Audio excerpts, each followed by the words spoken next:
Marcus thought the university alumni mixer would be a few hours of idle chatter and stiff drinks. He never expected his ex-wife to stand in the center of the ballroom, beaming at their former classmates while labeling him a failed husband and an absent father. Laughter rippled through the crowd. He stood frozen, a black single dad with no defense, no rebuttal, just silence. Then, at the exact moment his humiliation peaked, a woman walked toward him. She was elegant, powerful, and utterly calm. She slipped her arm through his and said one word. "Darling, who was she, and why was she on his side?" Before we dive into this story, I'd love to know where you're watching from. Drop your city or country in the comments below, and if you're new here and enjoy stories about real life, dignity, and unexpected moments that change everything, hit that subscribe button and join our community. Now, let's get back to Marcus. The late afternoon rain cast gray shadows across the living room as Marcus adjusted his tie in the hallway mirror. Behind him, 7-year-old Maya sat cross-legged on the armchair, watching her father with inquisitive eyes. "Daddy, why are you dressed so fancy?" Marcus turned to face his daughter. "Remember I told you about my university friends? We're having a little get-together tonight." Maya tilted her head. "But you never go to parties. You always stay home with me." She was right. In the 3 years since the divorce, Marcus had built his life around two things: his job as an operations manager at a tech firm and his daughter. Weekends meant trips to the science center, not nights out. Evenings meant homework help, not social events. He had declined every invitation, every opportunity to reconnect with old friends, because being present for Maya mattered more than anything else. "Your Nana thinks I need to get out more," Marcus said, kneeling down to meet Maya's eyes. "And maybe she's right, just this once." Maya considered this for a moment, then nodded with the seriousness only a child could muster. "Okay, but you have to promise to come back and read me a story." "I promise, sweet pea. I'll be home before you know it." His mother, Grace, appeared in the doorway. At 62, she carried herself with the quiet strength of a woman who had raised 3 children on her own after her husband passed. She looked at Marcus with knowing eyes. "You don't have to prove anything to anyone tonight," she said. "Remember that?" Marcus kissed Maya's forehead, grabbed his car keys, and headed out into the damp Seattle evening. His mother's words echoed in his mind as he drove towards the venue. He had spent his whole life not trying to prove anything. He worked hard, kept his head down, and focused on what mattered. But somehow the world always seemed to demand more from men who looked like him. The restaurant was upscale, the kind of place with velvet drapes and ambient piano music playing in the background. Marcus arrived 15 minutes late, having circled the block twice while debating whether to just turn around and go home. When he finally walked through the door, he immediately felt out of place. Groups of his former classmates clustered around the bar and scattered tables, their laughter filling the room. Some had grown prosperous, their success evident in tailored suits and expensive watches. Others looked tired, worn down by the years. Marcus recognized a few faces, but found himself gravitating toward the edges of the room, nursing a sparkling water and exchanging polite nods with people he barely remembered. Then he saw her. Vanessa stood near the center of the room, holding a glass of Pinot Noir and commanding attention the way she always had. Even after 3 years, the sight of his ex-wife sent a complicated mixture of emotions through his chest. She was beautiful, confident, and completely at ease. Beside her stood a tall white man in a designer suit, his arm draped possessively around her waist. Her new husband, Marcus realized, the one she had married less than a year after their divorce was finalized. For a moment, Marcus considered leaving. He could slip out the door, drive home, and read Maya her bedtime story. No one would notice. No one would care. But before he could move, Vanessa's eyes found his across the room. Her smile widened, but there was something sharp in it, something that made Marcus's stomach tighten. "Marcus," she called out, her voice carrying over the ambient noise. "Everyone, look who finally showed up." Heads turned. People he hadn't spoken to in years suddenly focused their attention on him. Marcus forced a polite smile and raised his hand in a small wave, hoping that would be the end of it. It wasn't. Vanessa detached herself from her husband and glided toward Marcus, her heels clicking against the polished floor. A small crowd followed, drawn by her energy and the promise of entertainment. "It's been so long," Vanessa said, stopping a few feet away from him. "I was just telling everyone about the old days. You know, back when we were married." The way she said married made it sound like a joke, like a youthful mistake that everyone should laugh about. A few people chuckled nervously. "Vanessa," Marcus said, keeping his voice neutral. "You look well." "I am well," she replied, gesturing toward her husband, who had joined the growing circle. "Julian has been wonderful. He actually takes me on vacations. Can you believe it? We just got back from Bora Bora." More laughter from the crowd. Marcus said nothing. Vanessa's smile never wavered, but her eyes grew harder. "I was just telling Sarah here about how things were between us. How you were always working, never present. Remember how you used to come home and just sit in front of the TV? I practically raised Maya by myself those first few years." Marcus felt the heat rising in his chest, but he kept his expression calm. This was a trap, and he knew it. Vanessa had always been skilled at rewriting history, at painting herself as the victim in a story where the truth was far more complicated. "That's not how I remember it," he said quietly. Vanessa laughed, a bright, brittle sound. "Of course you don't. You were never paying attention." She turned to address the crowd, her voice rising. "Did you know he's a single dad now? Raising Maya all by himself. I give him credit for trying, I really do, but some people just aren't cut out for it." The words hit Marcus like a physical blow. He saw the way people looked at him, saw the mixture of pity and judgment in their eyes. A few exchanged glances that said everything without speaking a word. A black man who couldn't keep his family together. A father playing a role he wasn't equipped for. "Vanessa," Julian said, placing a hand on his wife's shoulder. "Maybe we should—" "I'm just being honest," Vanessa interrupted, shaking off his touch. "Someone has to be. Marcus never could stand up for himself. That was always the problem. No ambition, no drive, just existing day after day while I did all the heavy lifting." Marcus's jaw tightened. He could defend himself. He could tell everyone how Vanessa had been the one to walk out, how she had left him with a 4-year-old daughter and a stack of divorce papers. He could explain how he had fought for custody, how the judge had sided with him because Vanessa couldn't be bothered to show up for the hearings. He could say all of that, but he didn't because he knew how it would look. A black man arguing with his ex-wife in public, raising his voice, showing emotion. He had spent his entire life avoiding that stereotype, refusing to give anyone a reason to see him as the angry black man they expected him to be. So he stayed silent, even as Vanessa's words cut deeper with each passing second. "See?" Vanessa said, gesturing at him with her wine glass. "Nothing to say, just like always. You know what your problem is, Marcus? You think being quiet makes you noble, but it doesn't. It just makes you weak." The room had grown uncomfortably silent. People shifted on their feet, unsure whether to intervene or simply watch the spectacle unfold.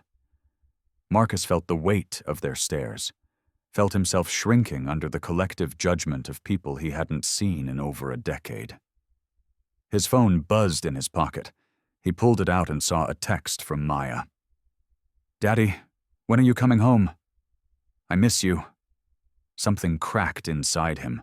Here he was standing in a room full of strangers being humiliated by a woman who had abandoned their daughter, while that same daughter waited at home for a bedtime story. What was he doing here? What was he trying to prove? Marcus put his phone away and took a step toward the door. "There he goes," Vanessa announced to the room, her voice dripping with satisfaction. "Running away. That's what he does best. That's why I had to leave him." He stopped.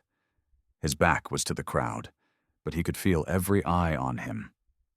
This was the moment of maximum humiliation, the point where anything he did would be wrong. Turn around and fight, and he's the angry black man. Walk away, and he's the coward who couldn't face his own failures. Stay silent, and he admits to everything Vanessa accused him of. For 3 long seconds, Marcus stood frozen, caught between impossible choices. Then a voice cut through the silence, a woman's voice, calm and authoritative, coming from the entrance behind him. "Darling, I'm so sorry I'm late. The board meeting ran longer than expected." Marcus turned around slowly, not quite believing what he had heard. A woman stood in the doorway of the restaurant, her presence commanding immediate attention. She wore a tailored navy dress that spoke of quiet wealth, and her dark hair was pulled back in an elegant chignon. Her eyes swept across the room with the calm assessment of someone accustomed to being in charge, and when her gaze landed on Marcus, she smiled warmly and walked toward him. Before Marcus could say a word, she slipped her arm through his and leaned in close enough for her perfume to reach him. "I hope I didn't keep you waiting too long," she said, loud enough for the surrounding crowd to hear. Then softer, just for him. "Play along." Vanessa's wine glass had frozen halfway to her lips. The smugness on her face flickered, replaced by confusion. "I'm sorry. And you are?" The woman turned to Vanessa with a polite smile that didn't quite reach her eyes. "Elena? Elena Rossi? I'm a friend of Marcus's." "A friend?" Vanessa repeated, her tone skeptical. She looked Elena up and down, taking in the expensive dress, the understated pearl earrings, the quiet confidence that radiated from every pore. "I didn't realize Marcus had friends who called him darling." Elena's smile widened slightly. "Well, there's a lot about Marcus you might not know anymore. It has been 3 years, hasn't it?" The crowd shifted uncomfortably. Marcus could feel the dynamic in the room changing. The attention that had been focused on his humiliation was now redirecting toward this unexpected development. Vanessa's eyes narrowed, and Marcus recognized the look. She was recalculating, trying to figure out who this woman was and what threat she posed. "Marcus never mentioned you," Vanessa said, her voice carrying an edge. "And I thought I knew all his friends from university." "We didn't meet in university," Elena replied smoothly. "We worked together." Julian, Vanessa's husband, had been watching the exchange with growing interest. Now he stepped forward, his businessman's instincts clearly activated. "Elena Rossi," he said, as if testing the name. "That sounds familiar. Have we met?" Before Elena could answer, a voice called out from across the room. "Wait a minute." A man Marcus vaguely recognized from his political science classes pushed through the crowd. "Elena Rossi, as in the managing director of Mercer Global?" The murmuring started immediately. Marcus saw recognition dawn on several faces, including Julian's. Mercer Global was one of the largest investment firms on the West Coast. Its managing director would be exactly the kind of person Julian would want to impress. "Guilty as charged," Elena said lightly, as if her position were no more significant than being a local consultant. Julian's entire demeanor changed. The possessive arm around Vanessa loosened, and he stepped forward with an eager smile. "Ms. Rossi, it's an honor. I've followed Mercer's growth for years. Your restructuring of the International Assets Division was brilliant." Elena inclined her head graciously. "Thank you. And you are?" "Julian Hayes. I run a boutique investment firm downtown, Hayes Ventures. Ah, yes, Elena said, her tone polite but unimpressed. I've heard the name. The dismissal was subtle but unmistakable. Julian's smile faltered slightly, and Vanessa's face had gone pale. Marcus watched his ex-wife connect the dots. She had just spent 10 minutes publicly humiliating an employee of one of the most powerful women in the financial industry. Worse, that woman was now standing arm in arm with Marcus, looking at Vanessa like she was an insect that had landed on an otherwise pleasant dinner. So, Vanessa said, forcing brightness into her voice, how exactly do you two know each other? Marcus works in operations, doesn't he? I wouldn't think a managing director would have much reason to interact with someone at his level. The insult was clear, but Elena seemed entirely unbothered. Actually, Marcus reports to a division head who reports to me.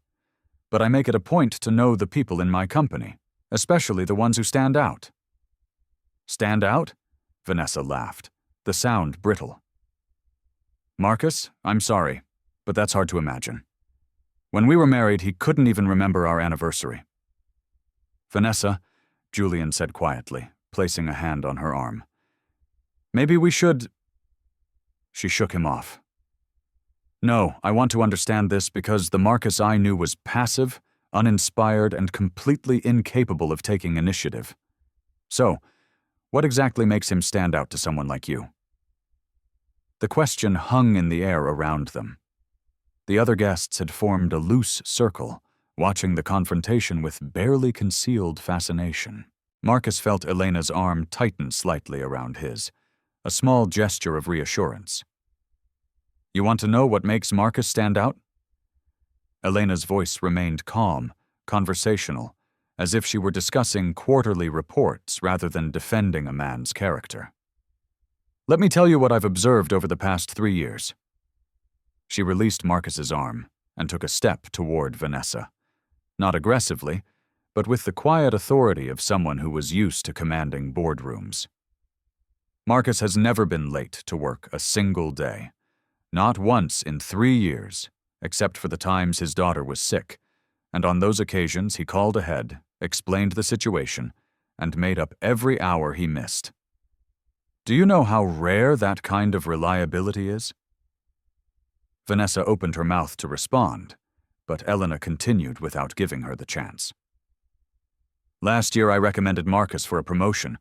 It would have meant a significant raise and a corner office. It also would have required frequent travel. He turned it down. A murmur rippled through the crowd. Vanessa's eyes widened. He turned down a promotion? He did, Elena confirmed. When I asked him why, he said he couldn't be away from his daughter that much. He said she needed him, and no job was worth missing her childhood. She let that sink in before adding, I've worked in finance for 20 years. I've seen men abandon their families for far less than what I offered Marcus. He's the first person I've ever met who chose his child over his career without a moment's hesitation. The silence in the room was absolute. Marcus stared at Elena, stunned by her words.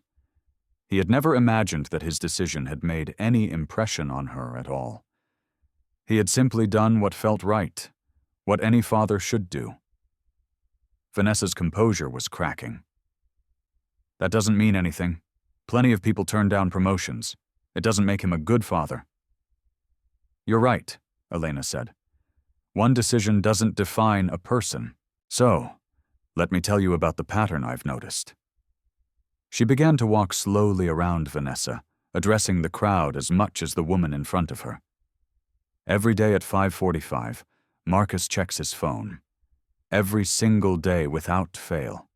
At first I thought he was watching the markets. Then I realized he was texting someone. His daughter, I assume, because every time he puts the phone down, he's smiling. Marcus felt his throat tighten. He did text Maya every evening before leaving work. He had no idea anyone had noticed. When we have late meetings, Elena continued, Marcus stays until the work is done. He never complains, never makes excuses, but he also never stays a minute longer than necessary because he has somewhere to be, someone waiting for him. She stopped in front of Vanessa and met her gaze directly. That's the man you're calling a failure. A man who shows up every day, keeps every promise, and puts his child before everything else. If that's your definition of failure, then I think we have very different standards. Vanessa's face had flushed red. Her hands trembled slightly around her wine glass. You don't know what our marriage was like. You don't know what I went through. You're absolutely right, Elena said. I don't know what happened between you two, and frankly, it's none of my business. But I do know what I've seen with my own eyes. And I know that standing in a room full of people and calling a single father useless and weak says more about you than it does about him. The words landed like a slap. Vanessa took a step back, bumping into Julian, who steadied her with a hand on her elbow. The crowd had gone completely still, everyone waiting to see what would happen next. For a long moment, no one spoke. Then Vanessa straightened her spine, lifted her chin, and forced a laugh that convinced no one. Well, this has been entertaining, but I think Julian and I should mingle with some of the other guests. It was lovely meeting you, Elena. Marcus, always a pleasure. She turned and walked away, Julian following close behind. Marcus watched them go, watched Vanessa's rigid posture and the way Julian leaned in to whisper something in her ear. Whatever they had, it wasn't the happiness Vanessa had tried to project. The crowd began to disperse, conversations resuming in hushed tones. Marcus knew he would be the subject of gossip for weeks, but somehow that didn't bother him as much as it should have. He turned to Elena, who was watching him with an expression he couldn't quite read. "Thank you," he said quietly. "You didn't have to do that," Elena shrugged. "No, I didn't. But I wanted to." "Why?" She considered the question for a moment. "Because I've sat in enough meetings to know the difference between people who talk about integrity and people who actually have it. You're one of the few people I've met who falls into the second category." A small smile crossed her face. "Also, I really don't like bullies." Marcus almost laughed. "Almost? How did you even know to come here? I didn't realize you were in the same graduating class." "Different department," Elena explained. "I was in the business school. We probably crossed paths on campus, but I doubt either of us would remember. I got the reunion invitation months ago, and almost threw it away. But I had a meeting downtown tonight that ended early, and I thought I'd stop by for a few minutes." She glanced toward where Vanessa had disappeared into the crowd. "Good timing, apparently." "Very good timing," Marcus agreed. They stood in comfortable silence for a moment, the noise of the party washing over them. Then Elena tilted her head toward the door.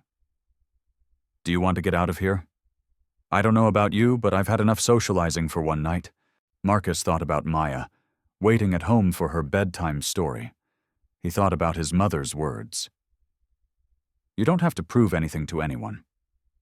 He had come here tonight not knowing what he wanted, and now he realized he had gotten something he hadn't expected. Not vindication, exactly. Something quieter than that. Recognition, maybe. The simple acknowledgement that he wasn't the man Vanessa had described. "Yeah," he said. "Let's go." They walked out of the restaurant together, leaving behind the whispers and the stares.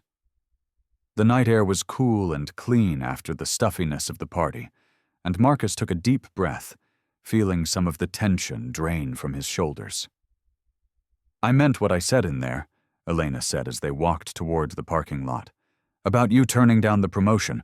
I wasn't just saying that to defend you." Marcus nodded slowly. "I remember that conversation. I didn't think you'd hold it against me." "Hold it against you?" Elena laughed softly. "Marcus, it's one of the reasons I respect you. Do you know how many people I've seen sacrifice everything for their careers, their marriages, their children, their health, and for what? A bigger office? A fancier title?" She shook her head. You knew what mattered to you, and you didn't let anyone talk you out of it. That's rare. They reached Marcus's car, and he stopped, turning to face her. Can I ask you something? Of course. Why did you call me darling? You could have just introduced yourself, said we were colleagues. Why the act? Elena's expression grew thoughtful. Because I saw the way that room was looking at you. Like you were already guilty of everything she accused you of. And I knew that if I just walked in as your boss, it wouldn't change anything. They'd still see you the same way. She met his eyes. But if they thought there was something more between us, something personal, it would make them reconsider. It would make them wonder if maybe they had misjudged you. Marcus absorbed this. That's a lot of strategic thinking for a split-second decision. Elena smiled. I'm a managing director. Strategic thinking is what I do. Her smile faded slightly, replaced by something more serious. But it wasn't just strategy. When I walked in and saw you standing there with your back to everyone, I knew exactly what you were feeling. The impossibility of it. No matter what you did, they were going to judge you. You've felt that before? She nodded slowly. Different circumstances, but yes. Being a woman in finance, especially in the positions I've held, you learn that there's no winning sometimes. Speak up, and you're aggressive. Stay quiet, and you're weak. The only thing you can do is refuse to play by their rules. Marcus looked at her with new understanding. I spent my whole life trying not to be the angry black man everyone expects. Tonight, I almost walked out because I didn't know how to fight back without becoming what they already thought I was. And that's exactly why I stepped in, Elena said, because sometimes you need someone else to speak for you, not because you can't speak for yourself, but because the world won't listen when you do. The words settled between them, heavy with truth. Marcus had spent so long being silent, being careful, being everything he thought he needed to be to survive in a world that was always ready to judge him. And here was this woman, someone he had barely known existed, who had seen through all of that in an instant. Thank you, he said again, and this time the words carried more weight. Elena reached out and touched his arm briefly. Go home to your daughter, Marcus. She's waiting for you. He nodded, then hesitated. Elena, what you did tonight, the things you said about me, they weren't just for show, were they? She smiled, and for the first time, it reached her eyes completely. Every word was true. I just never had a reason to say them out loud before. Marcus watched her walk toward her own car, a sleek black sedan parked a few spaces away. She moved with the same quiet confidence she had shown inside. But there was something different now, something more human. She had revealed a part of herself tonight, a vulnerability beneath the polished exterior. As she reached her car, Elena turned back. Marcus? Yes? For what it's worth, I think your daughter is lucky to have you. Not many fathers would do what you've done. Before he could respond, she got into her car and drove away, leaving Marcus standing alone in the parking lot. Above him, the stars were beginning to emerge in the darkening sky. Somewhere across town, Maya was waiting for her bedtime story. And for the first time in 3 years, Marcus felt like maybe, just maybe, he wasn't as alone as he had thought. He got into his car, started the engine, and headed home. The drive home felt longer than usual. Marcus kept replaying the evening in his mind, turning over each moment like stones in his palm. Vanessa's accusations, the crowd's silent judgment, Elena's unexpected intervention. He still couldn't quite believe it had happened. When he pulled into the driveway, the living room light was still on. Through the window, he could see the blue flicker of the television. His mother was probably watching one of her late-night shows, waiting up for him, even though he had told her not to. He sat in the car for a moment, hands still on the steering wheel. something felt different, shifted. Not the world around him, but something inside. For 3 years, he had carried the weight of Vanessa's departure like a stone in his chest. He had told himself it didn't matter what she thought, what anyone thought. But tonight, standing in that room while she tore him apart, he had realized how much of her voice had taken root in his own head. The doubts, the second-guessing, the constant question of whether he was enough. Elena had silenced those voices, at least for now, not by fighting Vanessa, but by simply telling the truth. And somehow hearing someone else say what he had always believed about himself made it feel real in a way it never had before. Marcus got out of the car and walked to the front door. When he stepped inside, his mother looked up from the couch, her reading glasses perched on her nose. "You're back earlier than I expected," Grace said, setting down her book. "It was an interesting night." She studied his face with the keen perception that had always unnerved him as a child. "Interesting good or interesting bad?" Marcus considered the question. "Both, I think." Grace nodded slowly, as if this answer told her everything she needed to know. "Maya tried to stay awake for you. She made it until about an hour ago, then fell asleep on the couch. I carried her to bed." Marcus felt a pang of guilt. He had promised to be home in time for her bedtime story. Another promise broken, another moment missed. But when he thought about what had happened at the reunion, he realized that maybe some things were worth the cost. "Thank you for watching her," he said. Grace stood up and gathered her things. "That's what grandmothers are for." She stopped at the door, looking back at him with an expression he couldn't quite read. "Whatever happened tonight, don't let it sit too heavy on your shoulders. You're a good man, Marcus. A good father. Don't let anyone make you forget that." After she left, Marcus stood alone in the quiet house. The silence felt different now, not empty but peaceful. He walked down the hallway to Maya's room and pushed open the door. She was curled up under her lavender blanket, her favorite stuffed penguin tucked under one arm. The nightlight cast soft shadows across her face, and Marcus felt his heart clench with a familiar mixture of love and fear. Love for this tiny person who depended on him completely. Fear that he would somehow fail her, let her down, prove Vanessa right after all.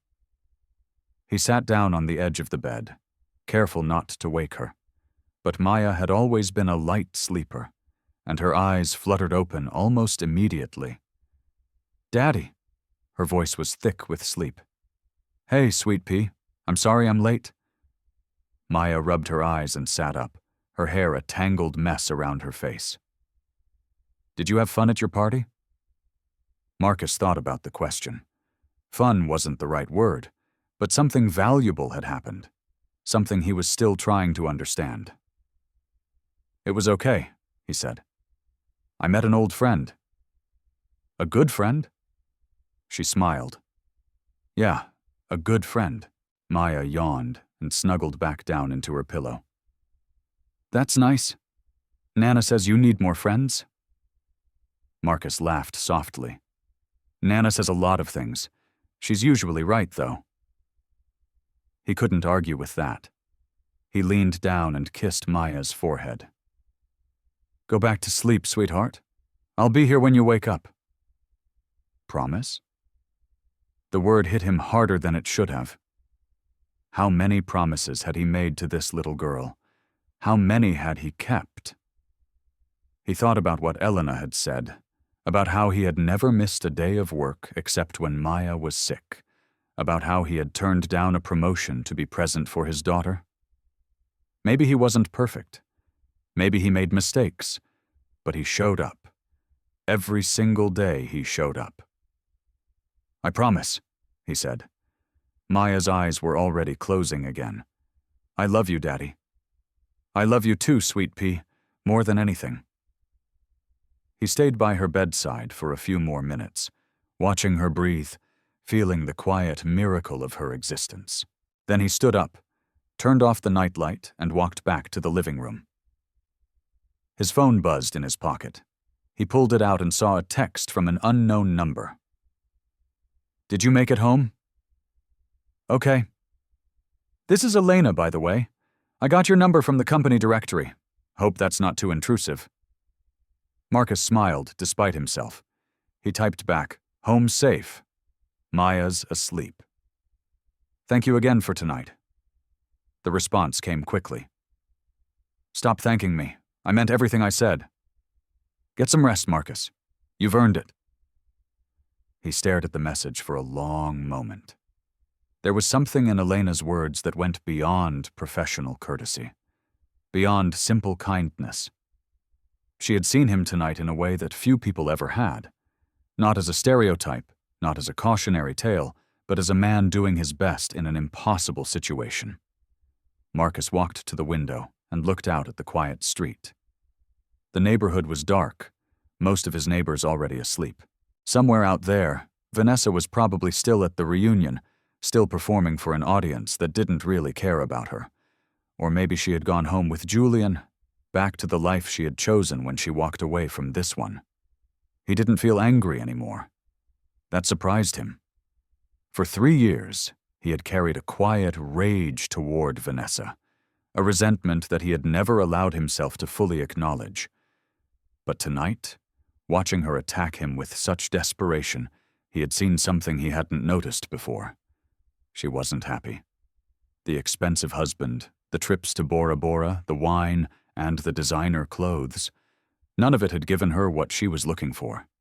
She had torn him down because she needed to believe that leaving him had been the right choice. And the harder she tried to convince everyone else, the more obvious it became that she was really trying to convince herself. Marcus didn't need to hate her for that. He could let it go. He thought about what Elena had said in the parking lot, about how sometimes you need someone else to speak for you. Not because you can't speak for yourself, but because the world won't listen when you do. She was right. He had spent his whole life being careful, being quiet, trying not to take up too much space.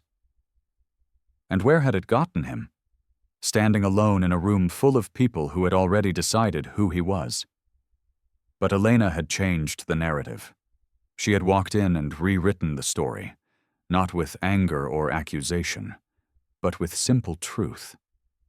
And in doing so, she had shown Marcus something he had forgotten. His worth wasn't determined by Vanessa's words or the crowd's judgment. It was determined by his actions. Day after day, year after year, the choices he made when no one was watching, the promises he kept when it would have been easier to break them. He wasn't a failed husband. He was a man whose marriage had ended like millions of marriages end, for reasons that were complicated and painful, and ultimately nobody's business but his own. He wasn't a useless father. He was a single dad who had fought for custody of his daughter, who had rearranged his entire life around her needs, who had turned down a promotion because being present for her mattered more than any corner office. He wasn't weak for staying silent. He was strong enough to know that some battles aren't worth fighting, that some people aren't worth convincing, that the only opinion that truly mattered was the one belonging to a 7-year-old girl who fell asleep waiting for her daddy to come home. Marcus put his phone away and walked to the small table by the door where he kept his keys and wallet. Next to them sat a framed photograph. Him and Maya at the pier last summer. Both of them laughing at something the camera hadn't captured. He picked it up and studied it, remembering that day. Maya had spent hours trying to catch crabs, and Marcus had held the bucket while she squealed with delight at every tiny discovery. They had eaten fish and chips for lunch, and watched the ferries cross the Sound. It had been a perfect day, the kind of day that made everything else worthwhile. That was who he was. Not the man Vanessa described, not the stereotype the world expected, just a father who loved his daughter and tried his best every single day. He set the photograph down and headed to his bedroom. As he changed out of his suit and into comfortable clothes, he thought about tomorrow. There would be work and school drop-off, and probably a dozen small crises that needed his attention. There would be questions from colleagues who had heard about the reunion, and maybe some awkward conversations with people who didn't know what to say. Life would go on the way it always did. But something had shifted tonight. Something fundamental. Marcus had spent 3 years believing that he had to carry his burdens alone, that asking for help was weakness, that silence was the only safe response to a world that was always ready to judge him. Elena had shown him a different way. Not fighting, not fleeing, but simply standing firm in his own truth and letting someone else help him hold that ground. He lay down in bed and stared at the ceiling. Tomorrow he would text Elena and thank her properly. Maybe he would ask her to coffee as a friend, as a colleague, as whatever she wanted to be. He didn't know where that might lead. And he wasn't going to overthink it. For now it was enough to know that she existed, that someone had seen him, truly seen him, and found him worthy. His phone buzzed one last time. Another message from Elena. "For what it's worth, I think your daughter already knows how lucky she is." "Good night, Marcus." He smiled and typed back. "Good night, Elena." Then he closed his eyes and, for the first time in longer than he could remember, fell asleep without the weight of the world on his shoulders. Down the hall, Maya slept peacefully, dreaming whatever dreams 7-year-olds dream. And in the quiet house, surrounded by the evidence of a life built on love and sacrifice and stubborn hope, Marcus finally allowed himself to believe what he had always known, but never quite accepted. He was enough. He had always been enough. And now, at last, he could stop trying to prove it to anyone but himself. Moral of the story.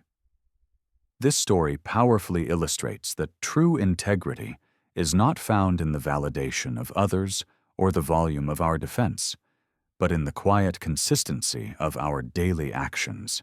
In a world quick to judge based on surface appearances and stereotypes, Marcus teaches us that the silent sacrifices we make for those we love, showing up, keeping promises, and prioritizing family over ambition, are the ultimate measures of character. Furthermore, it reminds us that while self-worth must come from within, we all share a responsibility to be like Elena, to use our voice and privilege to speak the truth for those who are being unfairly silenced, validating their dignity when the world tries to strip it away.